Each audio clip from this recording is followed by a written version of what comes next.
बिस्मिल्लाहिर्रहमानिर्रहीम। अस्सलामुअलैकुम नाज़रीन, आप देख रहे हैं प्रोग्राम हकीकत और मैं हूं आपकी मेज़बान सैयदा इकरा बुखारी। लालच बुरी बला है, ये हम बचपन से सुनते और पढ़ते भी आ रहे हैं, मगर अफसोस की बात यह है कि लालच और लालची इंसान आज भी हमारे मुआशरे का हिस्सा हैं।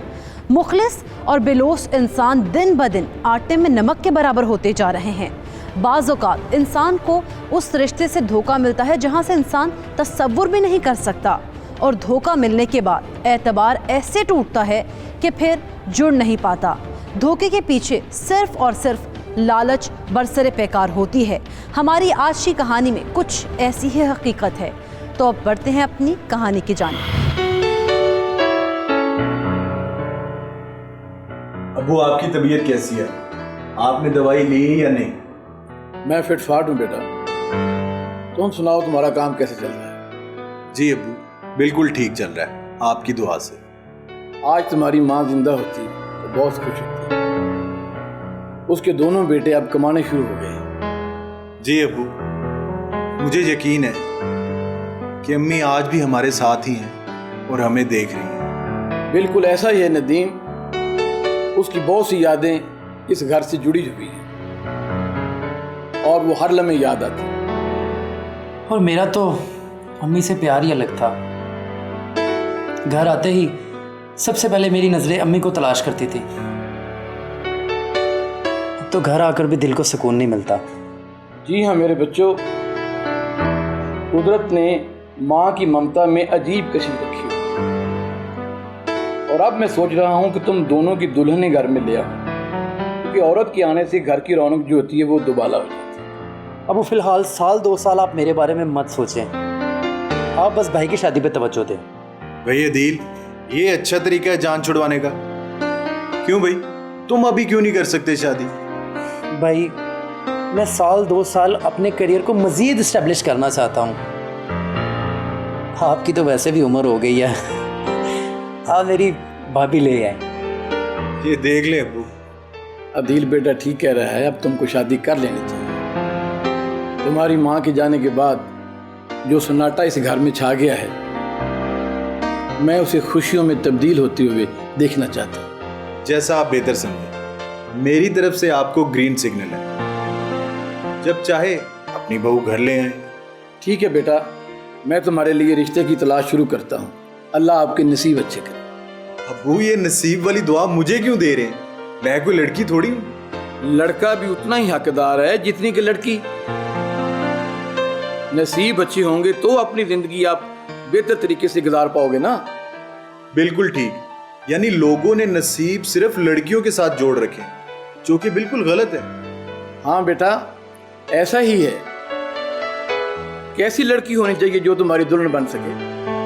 वो आप अम्मी को तो जानते थे, वो किन खूबियों की मालिक थी। कुफायतशवार, सलीकामंद, छोटों से मोहब्बत, बड़ों की इज्जत करना, और तो और उनके दिल में मुनाफकत जरा भर भी नहीं थी।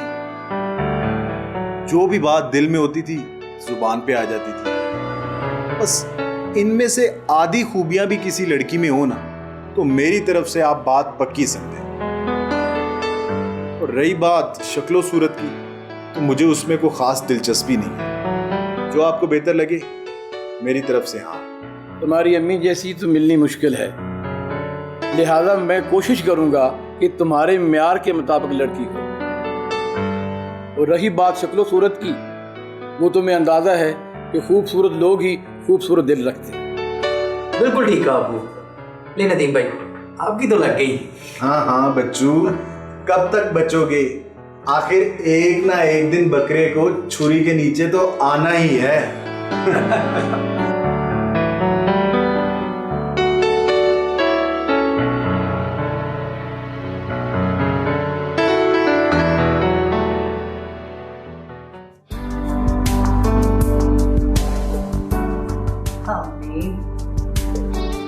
और बेटा बैठो। इस तरह से हमारी बेटी हमारी खिदमत करती है ना, अल्लाह पाक इसे बहुत नवाजेगा। मेरी बेटी तो बहुत सलीकामंद और फर्माबरदार है। मैं तो सोचती हूँ जब ये ब्याह के अपने घर चली जाएगी, हमारा घर तो सुना हो जाएगा। हम दोनों मियाँ बीवी इतने बड़े घर में क्या करेंगे? देखो, आप परेशान ना हुआ करो। जब इसकी शादी हो जाएगी ना, ये हमारे घर आती जाती रहेगी। और फिर हम एक फार्म हाउस बनाकर वहाँ शिफ्ट हो जाएंगे। वहाँ जानवर और परिंदे पालेंगे और सब्जियां भी उगाएंगे। हाँ, आप भी ना पता नहीं क्या क्या प्लान बनाए रखते हैं। अब इस उम्र में मुझसे ऐसा वैसा कुछ नहीं होता। अब आप लोगों की बातें खत्म हो गई हो तो चाय पी लें। और बेटा, हमारी बातें तो चलती रहेंगी, तुम खफा ना हुआ करो। मैं कोई खफा नहीं होती, लेकिन मुझे ये ना शादी वादी नहीं करनी। मैंने सारी उम्र आप लोगों के साथ ही गुजारनी है। अब आप इसको चाहे बोझ समझें या कुछ भी समझें। और देखो बेटा, हर लड़की को एक न एक दिन शादी तो करनी है। और माँ बाप सारी जिंदगी उसी के लिए तो ये मेहनत करते हैं। हमने नवासों और नवासियों का मुंह भी तो देखना है। और बेटी से ज्यादा बेटी की औलाद प्यारी होती है। और बेटी प्यारी नहीं होती। अम्मा, अब्बा, मैं कहीं नहीं जा रही और ये मेरा हतमी फैसला है। और देखो बेटा, शादी तो एक दिन करनी है। और हमारा क्या पता हम कब तक तुम्हारे साथ करें। मैं चाहता हूँ कि तुम्हारी शादी कर दूँ ताकि कोई तुम्हारा ख्याल करने वाला हो। ऐसी बात ना करें। आप लोग हैं ना मेरी देखभाल करने के लिए। आप कोई और बात करें। अच्छा भाई, एक तो ये लड़की ना सारी उम्र अपनी ही बात बनवाए। और हमने लाड़ प्यार से जो पाला है अपनी बेटी को। तो मैं सोच रही थी कि खाला के घर चलें। बड़े दिन हो गए हैं खाला के घर गए हुए। बेटा, तुम्हारी खाला भी बेचारी अकेली है। एक तो उसकी औलाद नहीं है और दूसरा उसका शोहर भी इस दुनिया में नहीं रहा। अब रोज रोज जाकर उसे तंग करना कुछ मुनासिब नहीं है ना। इसमें तंग करने वाली कौन सी बात है? सोनिया की खाला का दिल सोनी की बातों से ही बहलता है। मैं तो कहती हूँ आप जल्दी से तैयार हो जाए, इसकी खाला के घर जाते हैं। लो जी, अब तो ना नहीं कर सकता क्योंकि जाने के बहुत ज़्यादा हो गए। बस ठीक है, फिर आप उन्हें कॉल कर दो, हम दोपहर का खाना जाके उधर ही खाएंगे। हाँ जी जी, मैं बता दूंगी। मैं तो कहती हूँ रात वहीं रुक जाएंगे। बिल्कुल वहीं रुकेंगे। और प्लीज वहां जाके मेरी कोई शादी की बात मत करें। जब मुझे काम करना ही नहीं है तो फिर खाला को मुझे मनाने के लिए मत कहिएगा प्लीज। तो बेटा, नहीं करते वहां जाके तुम्हारे रिश्ते की बात। मैं अभी तुम्हारी खाला को कॉल करती हूँ।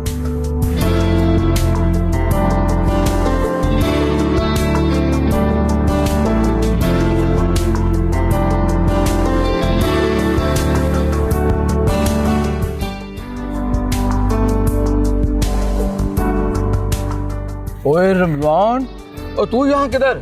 ओ सुल्तान, तू? ओ यार, तू तो बिल्कुल बूढ़ा हो गया। मैं कोई बूढ़ा नहीं हुआ। और तू यहाँ कैसे? मैं तो रोज यहाँ आता हूँ सैर करने के लिए, तुम्हें कभी नहीं देखा मैंने। ओ यार, ये साथ ही ना मेरी बीवी की बहन का घर है। हम रात वहाँ रुके हुए थे, सोचा यहाँ वॉक कर लूँ। अच्छा किया तूने। कॉलेज के जमाने के बाद आज हम मिल रहे हैं और बहुत अच्छा लग रहा है। यार सुल्तान, मुझे वो जमाना याद है जब हम कॉलेज में थे। कितने हसीन दिन थे, ना कोई टेंशन ना कोई परेशानी। हाँ यार, कॉलेज के बाद तुमने भी शादी कर ली और मैंने भी शादी कर ली। हमारे पास एक दूसरे का नंबर तक नहीं था। हम एक ही शहर में रहते हुए 30-32 साल के बाद मिले हैं आज। हाँ यार सुल्तान, वक्त का तो पता नहीं चला। तो तुझे याद है ना कॉलेज के दिनों में अब्बा से डबल फीस ले लिया करते थे। हाँ यार, वालिदैन बड़ी नेमत होती है। आपको याद है ना कि कॉलेज के ज़माने में कॉलेज चलान फार्म को 10,000 से हमने 50,000 कैसे तब्दील किया था। अब्बू को पता भी चल गया था, लेकिन फिर भी उन्होंने हमें कुछ नहीं कहा था। हाँ यार सुल्तान। अच्छा तू सुना, शादी कहाँ की तूने, अपनों में या घरों में? यार गैरों में की थी। मेरी बीवी बहुत अच्छी थी। हम जितना अरसा भी एक साथ रहे हैं बड़े सुकून से रहे। ओह, आई एम सॉरी यार। अल्लाह ताला उसे जन्नत में आला मुकाम अता फरमाए। खैर तू सुना, तेरे बीवी बच्चे कैसे हैं? यार मेरी बीवी बहुत अच्छी है और बहुत ही सलीकामंद। हमारी कभी लड़ाई नहीं हुई। और मेरी एक ही बेटी है और वो भी बिल्कुल माँ पे गई है। बहुत सलीकामंद है। बेटी की शादी कर दी है या बात चल रही है? नहीं यार, शादी तो भी नहीं की। मैंने बेटी से कितनी मरतबा कहा है तुम्हारी शादी की उम्र हो गई है, मगर वो मानती नहीं। वो कहती है शादी का तो मेरे सामने जिक्र ही ना करो। रमजान, बेटियां ऐसे ही कहती हैं, लेकिन एक तो एक दिन तूने घर से रुखसत होना ही होता है ना। हाँ यार सुल्तान, पर तू सुना, तेरे कितने बच्चे हैं? यार मेरे 2 बेटे हैं। एक बेटा जो है वो अपना कारोबार करता है और दूसरा किसी फैक्ट्री में मुलाजिम है। और फिर तो तू पोते पोते वाला हो गया होगा। नहीं, अभी कहाँ यार, बड़े बेटे के लिए रिश्ता तलाश कर रहा हूँ और जो छोटा है वो शादी ना करने की रट लगाए हुए। हाँ यार, ये तो बड़ी अच्छी बात है। मेरी बेटी भी जवान है और तू भी अपने बेटे के लिए रिश्ता तलाश कर रहा है। क्यों ना हम अपनी दोस्ती को रिश्तेदारी में तब्दील कर लें? यार इससे बढ़कर खुशी की बात और क्या होगी कि हमारे बच्चों की शादियां आपस में ही हो जाएं। हाँ सुल्तान, अल्लाह ने हमें कितनी देर बाद मिलाया और कैसे मिलाया, कमाल है वो ज़ात। यार तू ऐसे कर, मेरे घर चल, वहां तुम्हें चाय पिलाता हूँ। यार इस हुलिये में जाना मुनासिब नहीं है। तो ऐसा कर, मुझे अपना नंबर दे दे और जल्द मुलाकात करते हैं। और सुन, पहले मैं नहीं, तू आएगा मेरे घर। ओ यार तू आजा, मैं भी तेरे घर आ जाऊंगा। मेरा घर भी आपका ही घर है ना। ठीक है यार, और सुना आप।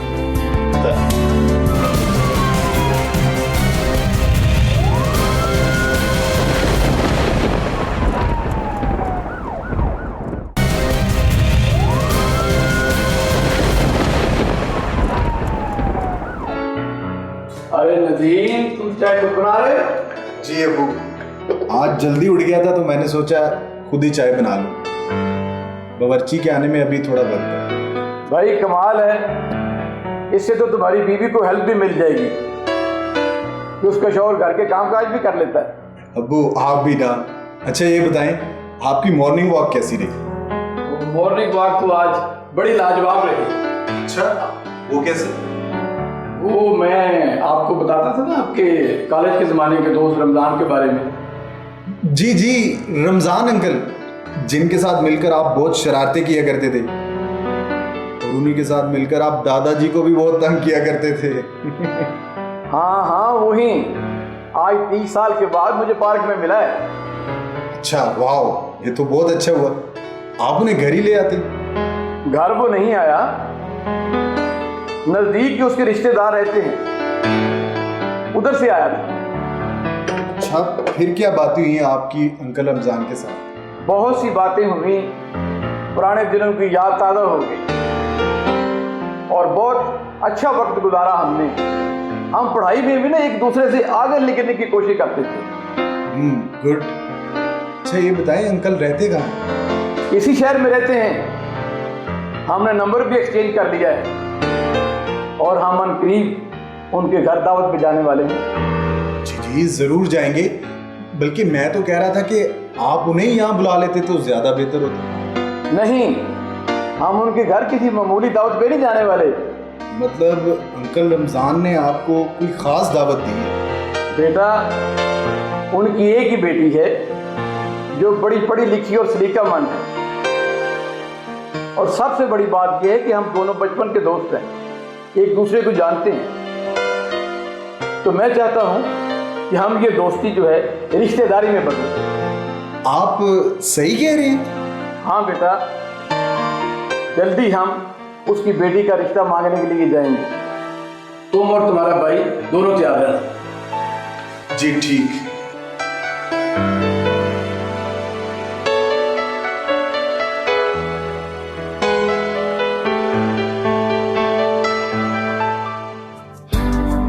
रमजान, ये मेरा बड़ा बेटा नदीम है और ये छोटा बेटा है। माशाल्लाह, तेरे बच्चे तो जवान हो गए यार। रमजान, आज का दिन हमारा खास दिन है क्योंकि हमारे बचपन की दोस्ती जो है आज रिश्तेदारी में तब्दील हो रही है। कौसर बेगम जी। जाओ बेटी को लेके आओ। जी है।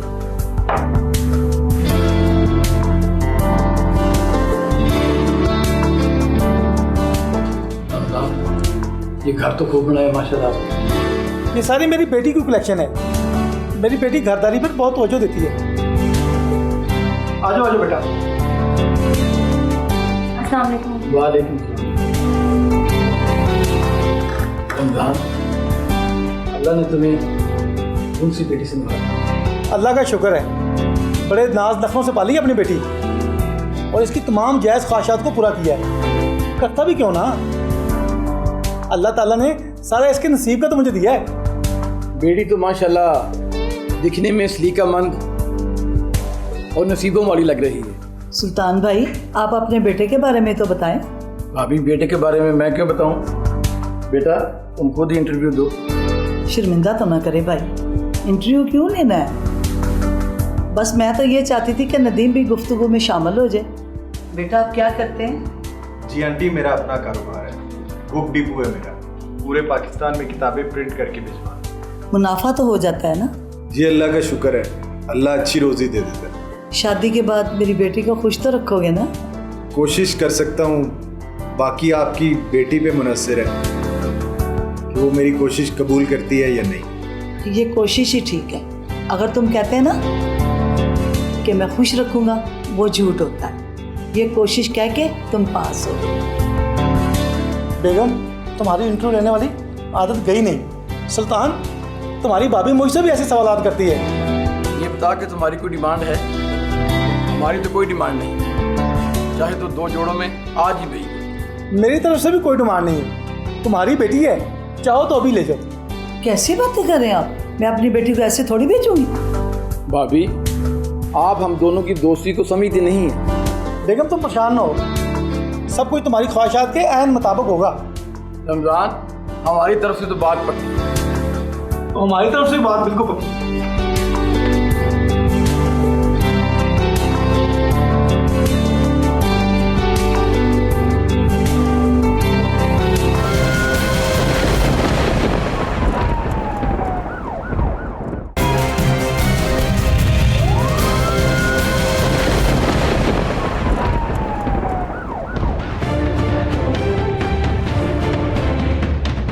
Welcome back. नाज़रीन, ब्रेक पर जाने से पहले हमने देखा कि सुल्तान और रमज़ान अपनी सालों पुरानी दोस्ती को रिश्तेदारी में तो बदल लेते हैं, मगर क्या उनकी औलाद सोनिया और उसका शौहर नदीम उनकी इस दोस्ती को मज़ीद तूल दे पाएंगे या नहीं? और नदीम का भाई अदील क्या प्लान बना रहा था? आइए देखते हैं।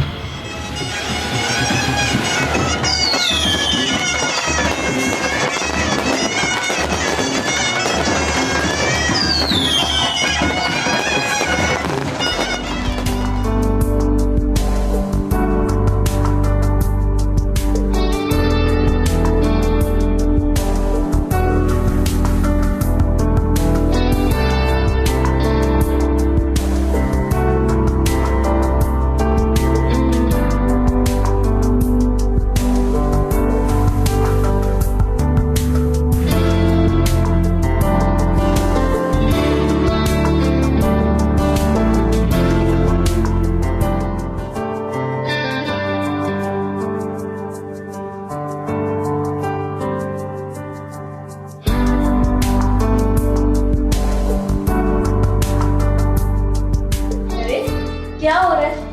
आज कोई लिफ्ट ही नहीं भाई, क्या काम चल रहा है? अरे भाई, आपको लिफ्ट नहीं करवानी तो और किसे करवानी है? आप हुक्म करें। हुक्म तो ये आजिज बंदी नहीं कर सकती, लेकिन मेरी एक छोटी सी इल्तिजा है। अब मुझे ना खाना बनाने के लिए कुछ चीज़ें ला दें। मैं सोच रही थी कि आज मैं ना खाना बना लूँ। अरे मेरी बेगम क्यों खाना बनाएगी? भाई अभी तो आप 3-4 माह रेस्ट करो, बावर्ची है ना, वो खाना बना लेगा। मुझे अच्छा नहीं लगता कि मेरे होते हुए बावर्ची आपके लिए खाना बनाए। वैसे भी हमारी शादी को 1 हफ्ता हो चुका है, तो मैं चाह रही हूँ कि अब्बा जी के लिए खाना बनाऊँ, फिर वो मेरी तारीफ भी तो करेंगे। भाई अब्बू तो वैसे भी तुम्हारी हर वक्त तारीफें करते हैं, तो फिर ये खाना बनाने की जहमत क्यों करनी? अभी आपने मुझे ताना मारा है ना।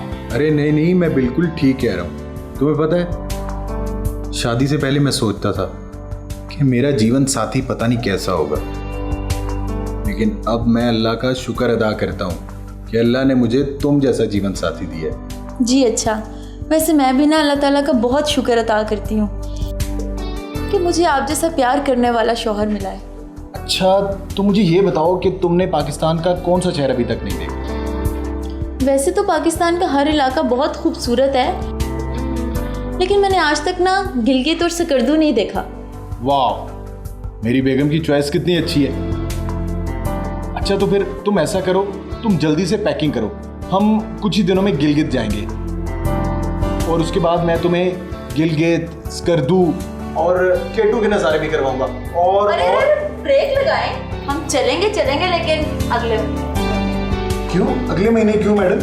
वो घर की कुछ सेटिंग करनी है, कुछ चीज़ें वगैरह लानी है, और आपको पता है ना मेरे कज़न की शादी भी है।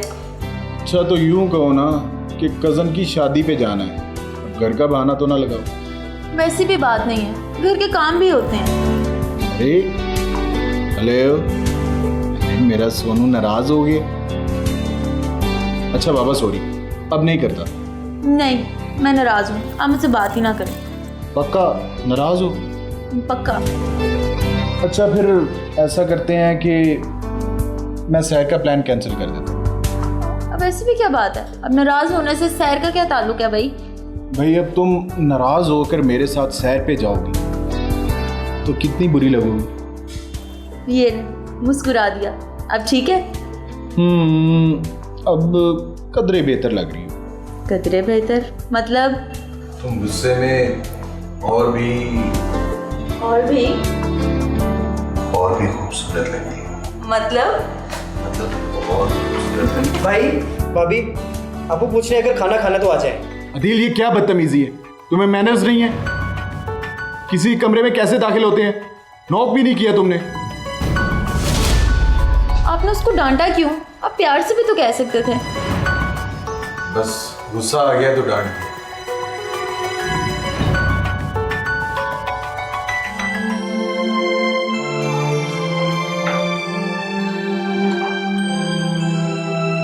शाम हो गई है, अभी तक लेटे हुए हैं आप। उठे चाय पिए। साइड पे रख दो, अभी दिल नहीं चाह रहा। क्या बात है, परेशान लग रहे हैं आप। नहीं परेशान तो नहीं हूँ, बस वो बेटी को याद कर रहा था। वो माशाल्लाह अपने घर में खुश है। कल ही तो बात हुई मेरी उससे। उसका मियाँ उसका बहुत ख्याल रखता है। माशाल्लाह, अल्लाह उसे खुश रखे। हाँ आमीन। यहाँ मेरी नज़रों के सामने थी ना तो बहुत सुकून था। जब से दूर गई ना तो दिल बेचैन सा रहता है। मेरा भी यही हाल है, दिल बेचैन रहता है। हमें आदत नहीं है ना सोनिया बेटी के बगैर रहने की। कौसर, मेरा दिल कर रहा है कि मुझे आके मिल जाए। जब से उसकी शादी हुई ना तो एक बार भी मिलने नहीं आई और ना ही हम उसे मिलने गए। मैं उसे बुला लेती हूँ, 2-4 दिन रह जाएगी। मैं भी उदास हुई हूँ। यार पक्की बात है ना कि वो वहाँ खुश है। मैं चाहता हूँ कि अगर उसे कोई परेशानी है ना तो मुझे बता दे। कोई परेशानी नहीं है उसे। आप खामखाई परेशान हो रहे हैं, खुश है अपने घर में। अच्छा लो चाय दो। जी कौसर जी, ये नहीं। कौसर जी क्या हुआ है? मेरा दिल, मेरे यहाँ छाती में दर्द है। क्या हो गया आपको? मेरे बाजू में दर्द हो रहा है कौसर। कौसर, मुझे लगता है जैसे मुझे हार्ट अटैक हो गया। कौसर ना करें। कौसर, मेरी सोने को काल करो। कौसर, लगता है जैसे मेरा आखिरी वक्त आ गया। कौसर, खुदा के लिए कौसर, वादा करो कौसर। तुम मेरी सोने का बहुत ख्याल रखोगी। कौसर वादा करो। तुम उसे माँ दोनों का प्यार दोगी। कौसर,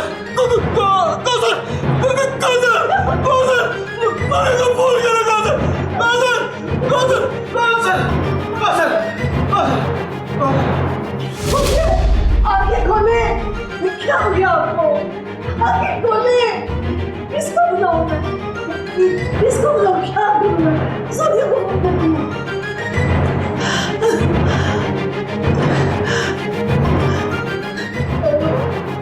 सोनिया बेटा, जल्दी से आ जाओ। जल्दी फोन करी, क्या हो गया? वो आंखें नहीं खोल रही, जल्दी से आ जाओ बेटा, जल्दी से आ जाओ। क्या हो गया? आंखें खोले। क्या हो गया आपको? इसको वहां छोड़ के चले गए क्या?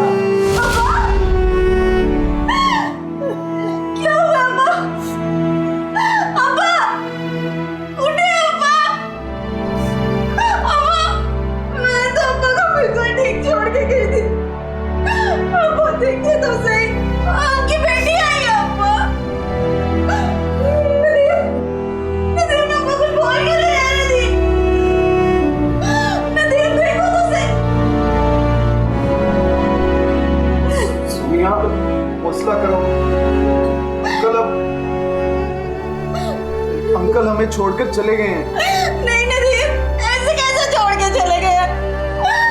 अब्बा, अब्बा मुझे इतना जल्दी कैसे छोड़ के जा सकते हैं? अंकल आप ही कुछ बोले। रमजान मेरा यार मुझे धोखा दे गया। बेटा मैं तुम्हारा बाप हूँ, आज मेरी बात हौसला कर, मेरी बच्ची मत रो। अरे मेरी बच्ची यतीम हो गई, मेरी बच्ची।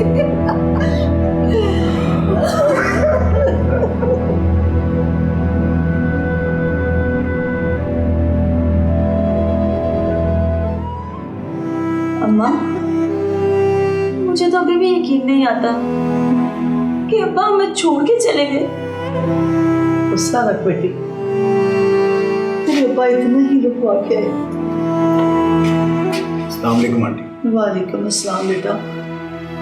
मैं आपके लिए पानी लेकर आऊं? नहीं बेटा, मैं तुम्हें तेरी अमानत देने आई। वो ना हो कि मैं भी तुम्हारे अब्बा की तरह इस दुनिया से रुखसत हो जाऊं। मैंने कहा कि तुम्हारे अब्बा की वसीयत को दे दे। ये लो। अम्मी, ये मुझे नहीं चाहिए। अल्लाह करे मेरी उम्र भी आपको लग जाए। नहीं चाहिए ये मुझे, मत कीजिए। आंटी सोनिया बिल्कुल ठीक कह रही है।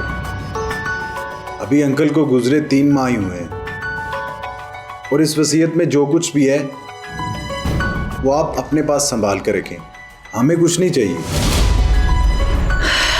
नहीं मेरे बच्चों, मेरे सर से ये बोझ उतरने दो।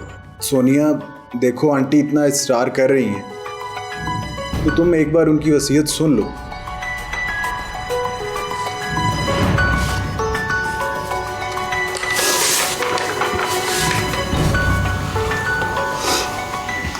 हाँ बेटी, मैं पढ़कर बताती हूँ।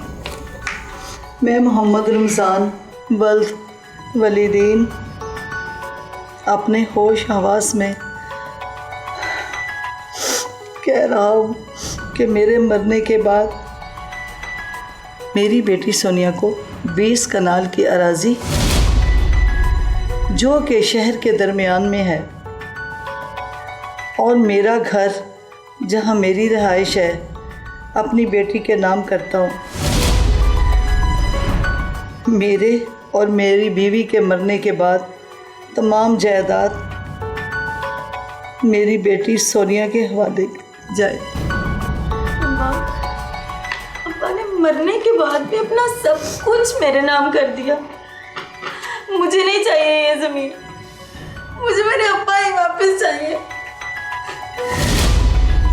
नहीं बेटी, वो जन्नत में चले गए हैं और जो जन्नत में चला जाता है ना वापस नहीं आता।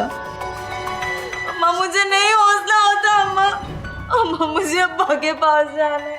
सोनिया उनकी कमी तो मैं पूरी नहीं कर सकता, लेकिन मैं तुमसे वादा करता हूँ कि सारी उम्र तुम्हारा साथ दूंगा। अच्छा बेटा, अब मैं चलती हूँ। सुल्तान भाई आए ना तो मेरा सलाम कहना। ये रख लो। अम्मा यहीं रहे, वहाँ जाके क्या करेंगी आप? नहीं मेरा बेटा, मैं चलती हूँ।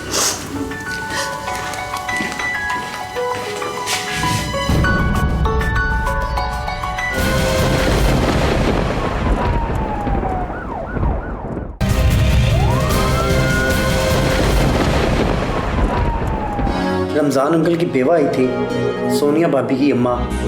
हाँ पता है मुझे। आपको ये पता है कि वो क्या करने आई थी? अपनी बेटी को मिलने आई होगी, मगर तुम ये सब क्यों कह रहे हो? हैरत की बात है कि आपको पता ही नहीं वो क्या करने आई थी। तुम्हारे कहने का मतलब क्या है? मतलब सोनिया भाभी की अम्मा सोनिया भाभी के अब्बा की वसीयत लेकर आई थी, जिसमें ये लिखा था कि उन्होंने 20 कनाल ज़मीन और जिस घर में वो रहते हैं वो घर भी सोनिया भाभी के नाम कर दिया है। हाँ, रमज़ान ने तो मुझे कभी नहीं बताया कि वो इतना अमीर आदमी है। अब आया मेरा मतलब समझ। मगर उस ज़मीन और जायदाद से हमें क्या फ़ायदा? अगर फ़ायदा होगा तो मेरे बेटे नदीम को होगा। अरे आपका बेटा इतना सादा है कि उसे पैसा कमाने और ज़मीन जायदाद में कोई लालच ही नहीं है, बल्कि वो तो अपनी सास को ये कह रहा था कि हमें ये ज़मीन और वसीयत नहीं चाहिए। अच्छा, तो वो बेवकूफ़ ऐसा कह रहा था और मैं उसे समझाऊंगा।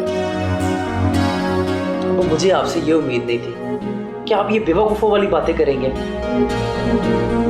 अगर आपने नदीम से बात की तो नदीम अपनी बीवी से लाजमी बात करेगा और फिर हम हाथ पे हाथ रखकर बैठ जाएंगे।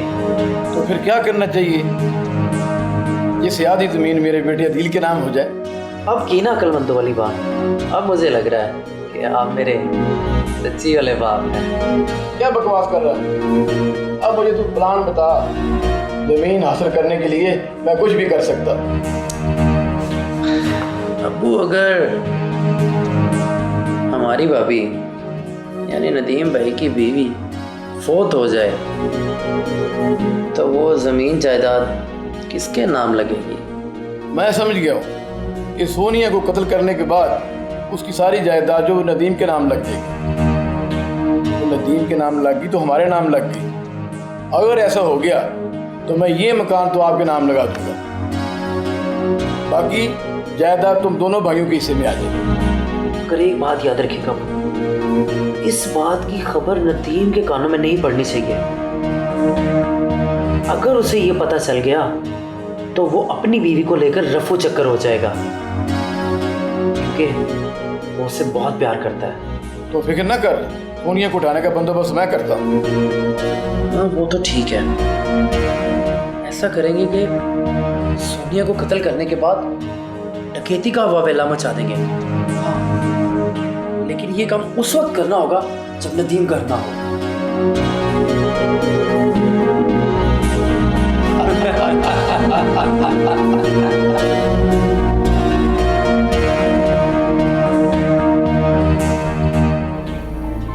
पता नहीं नदीम अभी तक आए क्यों नहीं। उनको कहा भी था कि बाजार से जल्दी आ जाए, जबकि इतने सारे काम पड़े हैं।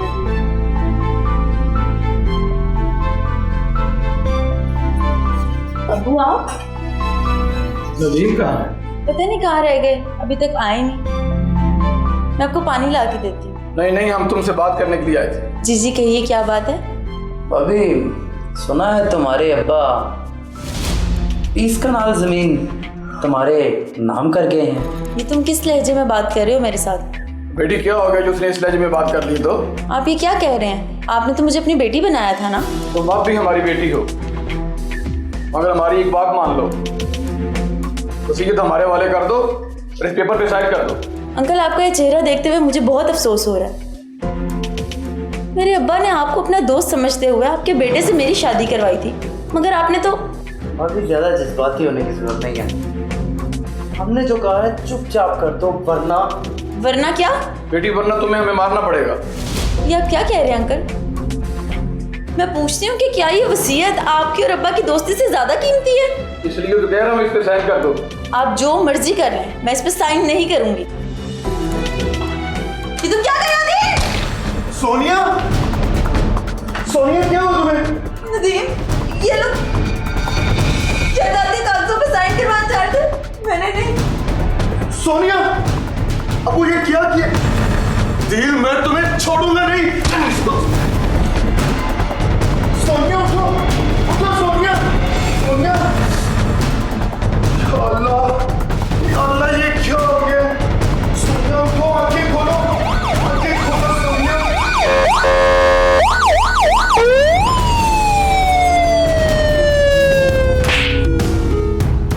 वक्त क्यों मारा अपनी बहू को? मैं पूछता हूँ क्यों मारा अपनी बहू को? सर मुझे माफ कर दे सर।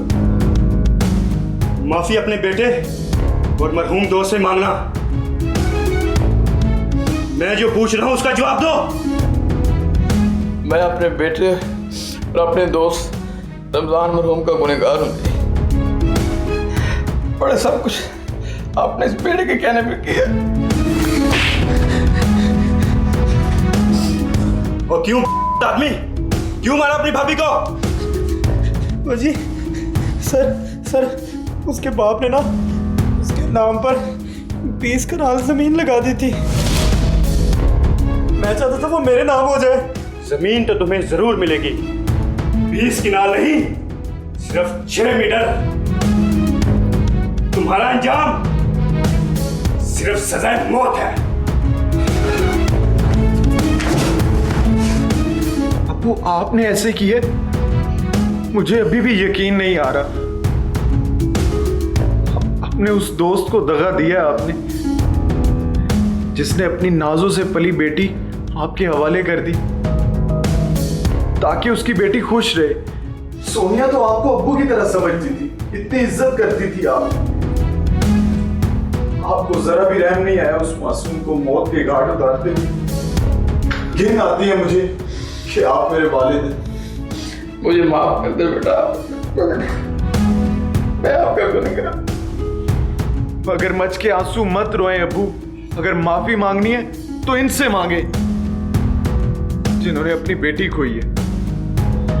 मैं इनको कभी माफ नहीं करूंगी। अदील, तुम तो मेरे छोटे भाई थे ना। आज तक मैंने तुम्हें किसी चीज की कमी नहीं आने दी।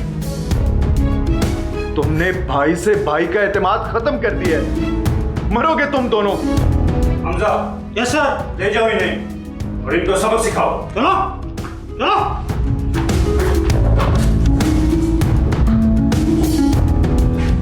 आई एम सॉरी, मैं आपके दुख का मुदावा तो नहीं कर सकता, लेकिन इन लोगों को कैफर किरदार तक जरूर पहुंचाऊंगा।